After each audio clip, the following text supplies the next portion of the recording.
Okay, cool. Is this the Bantamweight champion, Cody Garbrandt? How, buddy? How are you? Hey, what's going on, Jim, Matt? Hey, buddy. How you doing? What's up, homie? I'm doing great. What's up? Good job so far, man, on The Ultimate Fighter. I don't watch every episode of every season, but you and TJ are so good. It's obvious that you guys have a genuine, real displeasure being around each other. You know what? It was for me to be around TJ. It wasn't bad for the first, I don't know, week.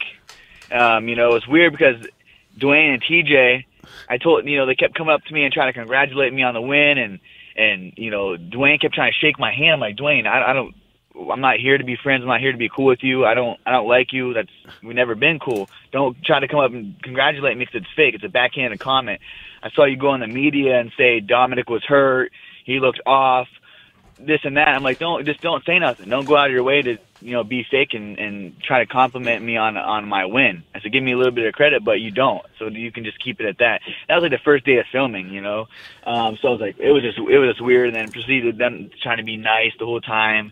And I know they're true callers, so it was just, for me, it started getting old to me. I'm like, all right, this nice guy act, it's all for the cameras, you know. I just kept it who I am, you know, the rational, in your face, you know, person that I am. You know, I don't like being around fake people or people that lie. You know, so I don't never deal well with that. I never have.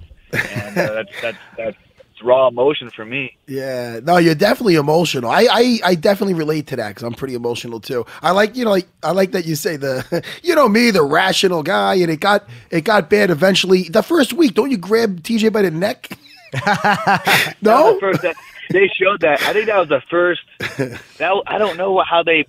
You know, the producers put that. I don't think that was the first week because I was there a whole week. I remember because we had to do the pre-taping and the stare downs, and it was just awkward because TJ was being so nice. I think the first time we squared down, TJ looked at me and he's like, "Man, you grew." And I was like, "Man," I just looked at him and said, "No, USADA came in. You know, USADA came in. You just shrunk." You know and he was like, looked around and was like, "Oh yeah, it was weird, man. It was like these guys were coming like trying to be too nice. Like it was so awkward to me."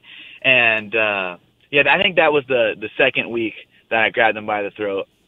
Well, Matt was right. It was really funny though, because like you guys, you know me, I'm pretty rational. In the first episode, you grabbed this neck, but dude, I loved it because to me, there's no bullshit with it, and the animosity doesn't feel fake. It doesn't feel like, hey, these guys are trying to sell a fight. Like before this happened, I was like, I want to see these guys fight because I knew you guys had a genuine, and you're both great fighters, so it's a real thing. Right. Yeah, it's an appeal to it because TJ, I mean.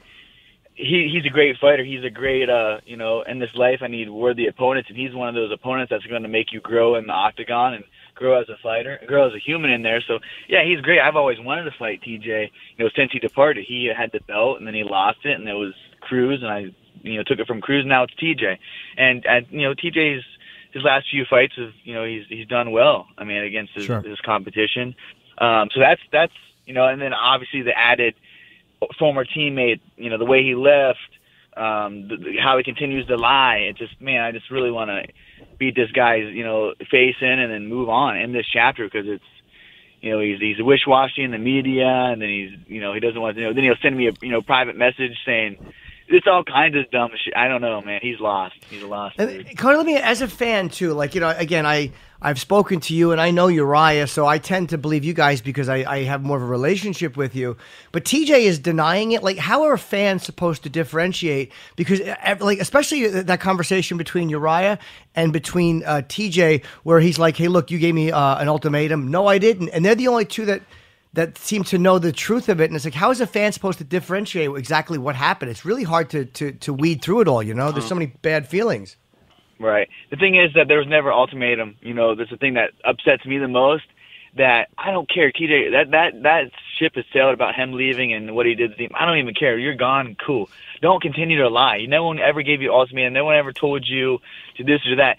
This guy came in. I almost got kicked out of the Ultimate Fighter when Conor and Faber were coaching the show. Right. And I stuck up for Faber and Feely, and what it stemmed from was TJ. You know, he's my teammate, so I'll fight for anyone on my team. You know, that's something that I'm loyal to. And this Team Alpha Male is something that saved my life. You know, something that was a fixated point where I needed to get to.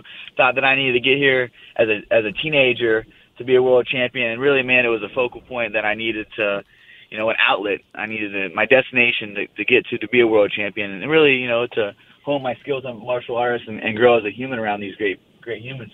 But the thing is that TJ was, we asked when that whole thing was going on, we asked TJ, like, are you with us? And he's like, I'm Team Alpha, man. I don't know what you're talking about.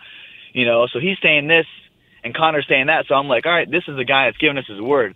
A man is only as good as his word in a handshake. So TJ's giving us his word, saying that he's Team Alpha Male. And then the next week, he's moving to Colorado, having a meeting with Faber, saying he's just doing this, and then he can't represent the team, but he still wants to come out here and train when he's in California. And Faber's like, if you can't represent the team, man, you're not on the team. I'm sorry. Right, sure. And then he would come to the gym crying in street clothes, literally crying to our teammates and trying to recruit them, and saying that Faber kicked him out of the gym. I remember sitting on the walls on the mat, and I got up, and I overheard, him talking in his little whiny little voice.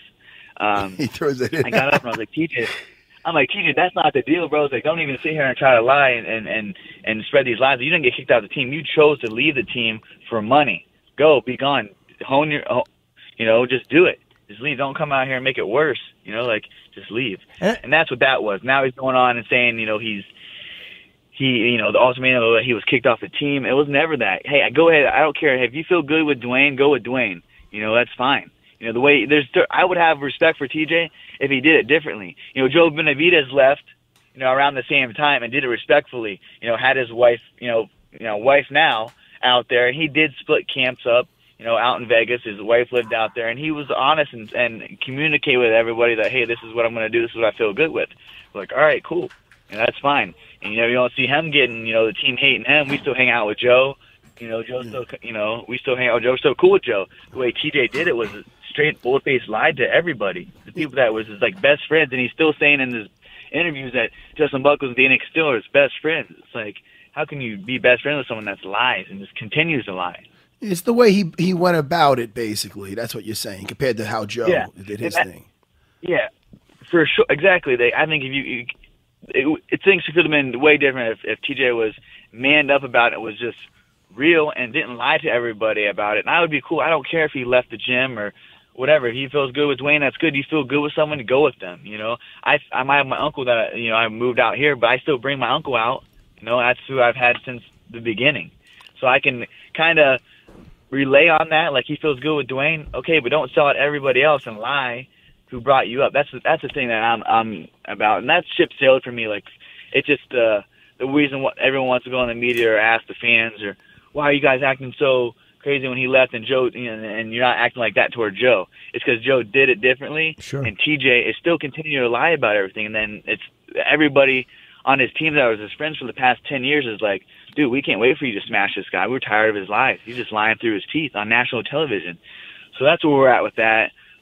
Well, Cody, there's an old expression. It's not the crime, it's the cover-up. Like, if what you're saying is accurate, which it sounds like at least you believe it's very truthful. Like when Nixon, did the thing that, like, if he had just told the truth at the end of it, everything would have been okay. And sometimes that's the way it is. Like, you just got to go, hey, man, this is why I left, and it wasn't maybe the best. And then everything kind of goes away because it's out there.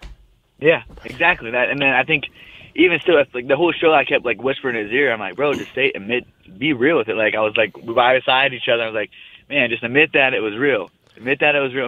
Admit that happen. Just admit that the way you did it was wrong. And it'd be cool. Like, I have nothing beef towards TJ. It's more the team, and, I don't care. I don't have to like TJ, and I don't have to not like TJ to go in there in a octagon and try to knock him out. He's trying to, like, go in there with the less beef. He thinks it's a level playing field for whatever reason. Because he's not just fighting me. He's fighting all his former teammates and friends and people that built him to the world champion, and he left them, So he's not just fighting me on July 8th, and that's where he wants to try to reconcile the beef with everybody. And it stems with me because he's the one that's got to get locked in the cage with me, and I'm, it's not going to be a fun night for him. And very importantly, thank you for not smashing me for mentioning Richard Nixon in a 2017 UFC interview. I'm a true asshole. But now you guys are very competitive with each other. As of right now, last night, Jesse Taylor defeated Mehdi Baghdad. Am I saying his name correct?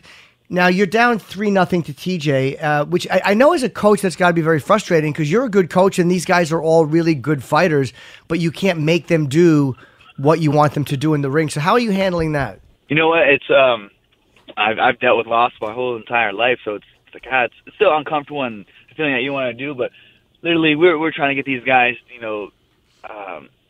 a short amount of time that we have them, we're trying to just give them the best tools they can, but still they got to go out there and perform. That's what they're not doing. We're right there in a lot of these fights, and they're just not performing, and TJ's guys are capitalized on it. TJ went in with a game plan, got invested. I went in, with my coaches telling me not to get too invested in these guys and, not to become so driven on winning or losing or because what matters is July 8th and my fight with TJ. But it's hard not to. You got to get to know these guys as, as rather just not fighters, and TJ is very competitive. That guy would, like I said, he would sell out his mom in a game of, chess or whatever. So he wants to win, lose, whatever. He wants to do that. Me, I'm not getting invested in that, but we try. I brought in the best coaches for them guys. I'm not the best coach. I'm still a student of the game, learning every day. I'm in there helping them out, but I brought my coaches in to help coach because I'm a fighter. I'm not a coach. TJ wants to portray that he's a coach, and he does this and he does that, which is good. He gave him a lot of attention, and from the episodes that I saw, so that's good for him.